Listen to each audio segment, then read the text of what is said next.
aí, na sua grande maioria, eu estou falando de gente grande, tá? Que está, assim, esse projeto não me interessa, ele vai ficar dentro lá do Morro do Alemão, isso não me interessa, e é verdade. Então, aquela história de que a Unilever está indo para dentro da favela, a Unilever está fazendo pesquisa de mercado para poder entender o seu consumidor, tá certo? Porque tanto lava a roupa o cara que tem dinheiro, quanto o cara que não tem dinheiro. Tá certo? Então, essa pesquisa ela é uma pesquisa válida. Tá? Mas na hora que uma empresa vai botar dinheiro num projeto social, meu amigo, eu conheço uma empresa que bota dinheiro em projeto social.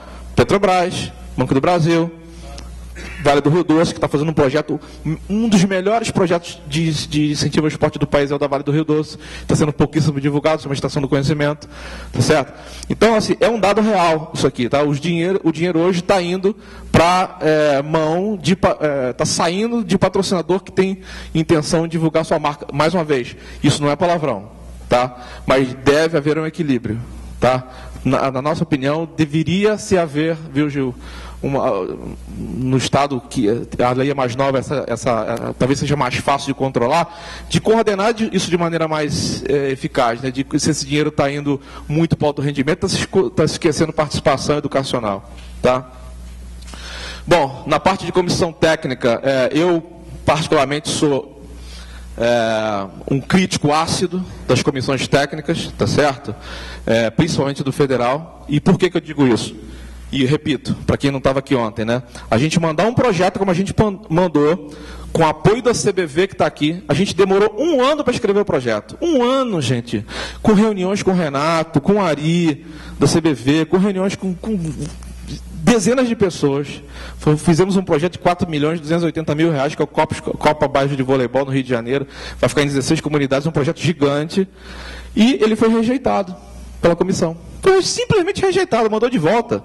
Demorou 8 meses para poder aprovar. A gente demorou 1 ano para desenvolver, 8 meses para aprovar. Tá certo?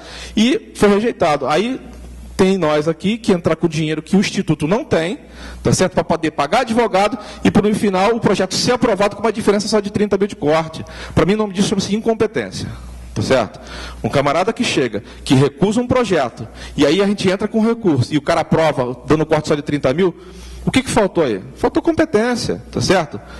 Assim, não buscou entender a complexidade do projeto, o que ele ia atingir. Ah, tá, agora eu entendi. Por que não faz que nem o Estado de São Paulo? O Estado de São Paulo ele não reprova o projeto, ele chama o proponente, faz diligência, pergunta, interage, e isso, sim, parabéns para quem desenhou essa lei, tá certo? E para a comissão. Tá? Assim, isso, a gente tem que criticar quem merece ser criticado e tem que dar louvores a quem merece ser louvado. Tá certo? A gente acabou de ter um projeto agora no Estado de São Paulo sendo aprovado, que era um projeto que a gente pedia inicialmente 900 e poucos mil. Teve algumas glosas, algumas delas a gente concordou, outras a gente não concordou, umas a gente teve direito a retornar o valor, outras não, a gente está brigando, mas enfim, há diálogo. Tá certo? Enquanto há diálogo, a vida. Quando não houver diálogo, todo mundo perde. Tá? Então, isso aqui eu não vou me ater a esse quadro aqui, a gente vai deixar para um outro momento, mas é todo o circuito de como é que um processo tramita, tá certo? Aqui eu tenho que aproveitar a oportunidade para poder falar do seguinte, eu repito o que aconteceu na USP, né? Assim, fomos para a USP, para a Universidade de Arquitetura, para poder falar com os recém-formandos lá, para a gente da ideia que a gente tinha de desenvolver projetos comunitários, né, desenvolvimento de quadras poliesportivas, equipamentos esportivos dentro de comunidade, com materiais reciclados, autossustentáveis, etc. E na palestra não apareceu ninguém. Foi incrível, não teve um aluno. Tá? Assim, não é culpa do aluno, tá? É culpa da informação, a informação não está chegando. O arquiteto que está se formando agora, ele ainda não sabe que isso para ele pode ser uma oportunidade. Tá, de negócio, dele desenvolver um bom projeto e que depois esse recurso possa ser captado via lei de incentivo. Porque hoje a lei de incentivo pode ser usada para construção de equipamento. Tá? E aqui eu tenho alguns exemplos, né, de coisas que a gente fez lá no Rio de Janeiro. Tá ali a marquinha. Tá certo? Está ali a marquinha. Não é o que o patrocinador queria? Pô, 5 minutos não vai dar. Então não é o que o patrocinador queria. Está lá, ele ajuda a reformar, tem lá a sua recompensa. Ou cria um novo equipamento. Tá certo? Ok? Ou vamos para projetos maiores, né? Projetos que realmente consigam ter um impacto com foco olímpico, criação de centros de treinamento, tá? Ou a reforma, tá? Um dos principais erros do estádio do Morumbi foi não ter usado a lei de incentivo na reforma das principais áreas, que poderia ter sido feito. Nós sugerimos isso diversas vezes, e como é um clube, todo mundo tem que decidir, não decide, está lá, não vai sediar a Copa. Tá certo? Isso pode ser feito via lei de incentivo. Tá? Ou até projetos um pouco mais ousados. Eu não sei qual foi o palestrante de hoje que falou sobre isso, foi o da FGV, não foi? Que falou sobre a construção de equipamentos que possam ter toda uma engenharia de consumo em volta, como, por exemplo, esse projeto que a gente está querendo apresentar lá para o Invest Rio, do Rio de Janeiro, que é construir um complexo automobilístico. Esse complexo nasceu dentro de um projeto do Walter Derani com o Antônio Hermílio de Moraes Filho. Não sei se vocês já ouviram falar. Tá? Alguém daqui já ouviu falar desse projeto? Você já ouviu? Você é piloto? Tá certo? Já ouviu falar? Eu te conheço não sei de onde, bicho. Depois você me diz, onde eu te conheço, tá? Então esse projeto é um projeto super bacana, tá? Que você tem todo um complexo automobilístico com vários formatos de traçado, só que aqui você tem um centro, nesse lado aqui, um centro de hotelaria, tá certo? Você tem aqui um complexo automobilístico onde várias indústrias do setor automobilístico poderiam se instalar. Tá certo? E ao se instalar, usar esse complexo para poder ele ter uma atividade diária, tá certo? Para ele poder ter uma atividade que gerasse 24 horas. Nesse projeto aqui tinha a tal das carinas, assim como você tem o Yacht Clube com marina, onde você guarda o seu barco, aqui o cara que tem a sua Ferrari, a sua Lamborghini, que o rico também tem direito de aproveitar a vida, poderia botar o seu carro lá e ter um local apropriado para correr, em vez de ficar correndo a Bandeirantes, arriscando a vida dos outros, tá certo? Então, assim, quando um projeto é feito com inteligência, com planejamento, com longo prazo, todo mundo ganha, tá certo? Esse projeto, no caso aqui do Walter Derani e do Antônio Hermílio de Moraes, ele só não foi em frente porque ficou preso no EIA-RIMA, né? Então, tinha um impacto ambiental. Hã? Então, em Seropédica, esse mesmo projeto aí por uma outra organização parece que está sendo feito em Seropédica, tá? Bom, e aí tem tudo que não pode, eu peço que depois de vocês invistam um pouco mais nesse tipo de conhecimento, tá? De, assim, saber o que não pode ser feito para depois não ser glosado, tá? Assim, como tudo não é perfeito na vida, tá certo? A melhor lei de incentivo do país, que é a lei de São Paulo, tem um defeito, tá certo? Qual é o defeito que ela tem? Ela não permite a compra de espaço publicitário. E por que eu considero isso um defeito? Tá certo? Porque existem alguns projetos que ele precisa de divulgação. Tá certo? E que a assessoria de imprensa por si só não consegue alcançar. Tá? Inclusive, esse foi um dos itens do nosso projeto que foi glosado, mas a gente explicou e acabou sendo retornado. Por exemplo, tinham glosado lá a parte de panfleto, não sei, uma coisa dessa. E a gente explicou, tem que ter o panfleto, porque a assessoria de imprensa não chega nas grandes comunidades, etc. Entendeu? Então, assim, a lei de incentivo ao esporte federal já permite. Tá certo? Então, tudo para mim é questão de evolução. Tá? Então, se hoje a gente não tem essa oportunidade, amanhã a gente vai ter. Tá? Aqui eu falei das leis de incentivo, eu já falei bastante da lei do ICMS de São Paulo, é a melhor lei do país, tem uma renúncia fiscal de 60 milhões de reais, se Deus quiser vai chegar a 500, tá? Com uma vantagem que nenhuma outra lei do país tem, ela não concorre com a cultura. Tá? Então hoje você tem o PAC, né, o PROAC, que é o Programa de Ação Cultural do Governo do Estado de São Paulo, em que as empresas podem destinar recursos via ICMS para a cultura, e a lei do esporte não compete. Gente, isso é um maná. Todos vocês que são proponentes têm que correr para o projeto, correr. Tá? Até porque existe uma outra grande oportunidade aqui, inclusive de parcerias entre nós todos. Tá? Nenhum proponente pode ter mais do que R$1 milhão aprovado. Tá certo? Então, assim, nós que estamos lá na ponta na consultoria tributária, e eu sei que tem uma empresa que pode usar 3 milhões, eu vou te procurar para poder botar dinheiro no teu projeto, porque já que o dinheiro não pode ir para o meu, vai para o teu. Tá certo? Temos a do Rio de Janeiro, que ela é uma lei boa, ela alcança muito, ela bate no teto toda hora, só que ela tem uma renúncia fiscal pequena de 40 milhões, ela compete com a cultura e ela tem 80% de renúncia. Tá?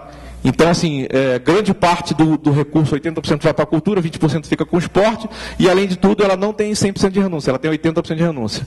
A lei de Minas Gerais, ela é uma vergonha, tá certo? Ela é uma vergonha, ela não deveria existir, tá? Ela é aplicada em cima de multa, ou seja, ela está mais dando oportunidade de investimento para quem não paga direito seus impostos do que para quem paga, tá certo?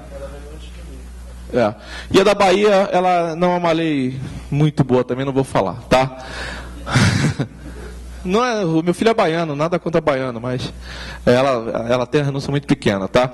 Bom, a burocracia na concessão de benefício, desconhecimento da lei, desconhecimento dos percentuais de base de cálculo, esses são alguns impeditivos aí da baixa utilização da lei. Agora, o que eu acho mais grave é a falta de articulação das áreas tributária, financeira, orçamentária, marketing e responsabilidade social das empresas.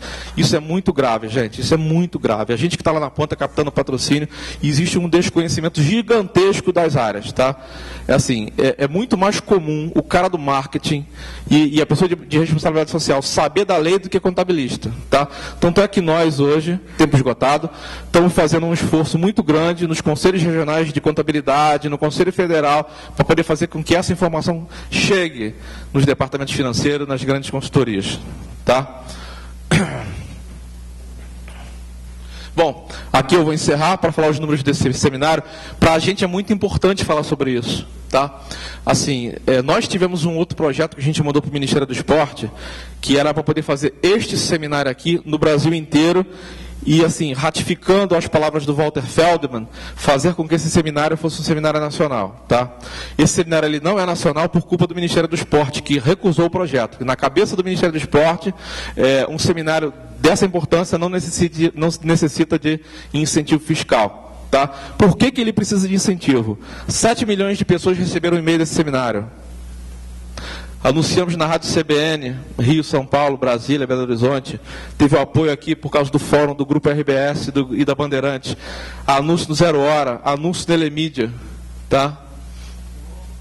Prospectamos 1.937 empresas, tá certo? Apenas 15 respostas agradecendo, mas dizendo que não, tá certo? Essas empresas todas listadas no valor 1.000, exame 200 maiores. E o caso mais absurdo foi de uma empresa que ligou para a gente e falou: a gente está sem dinheiro, mas dá para você me dar uma gratuidade? Gente, isso aqui que eu fiz, eu dei gratuidade para todo mundo e banquei o seminário. Tanto da primeira vez que acontece agora, tá certo? Essa é a realidade hoje do esporte no país, tá? Hoje essa é a realidade. É o governo que tem lá está míope, no saber do que liberar o recurso. Nós temos hoje a Petrobras, que tem todo o interesse em patrocinar esse projeto a nível Brasil, se ele tiver renúncia fiscal. Tá certo? Porque um seminário desse aqui para o Brasil inteiro, 28 capitais, custa 4 milhões. Tá? E se não é isso, tem que ficar eu e o Lívio lá passando o chapéu, né, Lívio? E, fazendo com gratuidade. Então, fica aqui uma mensagem para uma próxima oportunidade. Tá certo? Tem algumas oportunidades vindo por aí. Tem até um caso bem interessante que fala sobre as parcerias que vão poder ser feitas. Então, se você tem hoje uma limitação que é imposta pela FIFA, etc., pelos patrocinadores dos Jogos Olímpicos, tem uma oportunidade de você aparecer com a tua marca através de permuta e serviço. E hoje, como último slide, eu falo do caso aqui da American Express, que em Los Angeles pagou 4 milhões de reais pelo patrocínio das Olimpíadas. A mesma American Express não aceitou pagar 14 milhões pelos Jogos de Inverno. Tá? Naquela ocasião, a American Express era líder de mercado em Los Angeles. Como o contrato se rompeu, a Visa foi lá, aceitou a proposta, botou uma marca fantástica lá. Se você for à Olimpíada, leva o seu Visa, e hoje a Visa é líder de mercado. Tá? Então isso aqui corrobora com as palavras ontem do Claudinei, tá? Do que o investimento ao esporte pode trazer. Muito obrigado, e as respostas ficam para o horário do almoço. Um abraço. Eu não vou conseguir fazer uma palestra de 1 hora e 15 minutos.